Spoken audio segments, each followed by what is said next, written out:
1-0 মন মিষ্টি। হ্যাঁ, আপনি ঠিক শুনেছেন। সোহাগ তার জীবনের সবচেয়ে প্রিয় মানুষ লামিছাকে বরণ করলেন পুরো 1-0 মন মিষ্টি দিয়ে।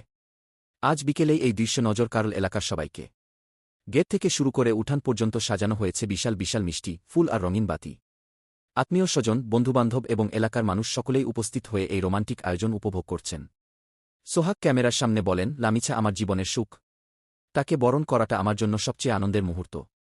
আজ আমি চাই সে খুশিতে ভরে উঠুক। লামিছা আবেগে চোখ মুছতে মুছতে বলেন, এত ভালোবাসা আমি কখনো ভাবিনি। সোহাগ আমাকে সম্মান দিয়েছে, খুশি দিয়েছে। আজ আমার জীবনের সবচেয়ে স্মরণীয় দিন। উপস্থিতরা বলছেন, এমন আয়োজন আগে তারা কখনো দেখেনি। কেউ ভিডিও করছে, কেউ মিষ্টি নিয়ে সেলফি তুলছে। সোশ্যাল মিডিয়ায় মুহূর্তেই ছড়িয়ে পড়ে ভিডিওটি। অনেকেই কমেন্ট করছে, এটা প্রেম নয়, উদযাপন। আবার কেউ লিখছে, 1-0 মন মিষ্টি দিয়ে বরণ। সত্যিই অন্য লেভেল। পুরো এলাকার মানুষ এই মুহূর্তকে মনে রাখবে। ভিডিও দেখুন আর উপভোগ করুন এই মিষ্টিময়, আবেগঘন দৃশ্য।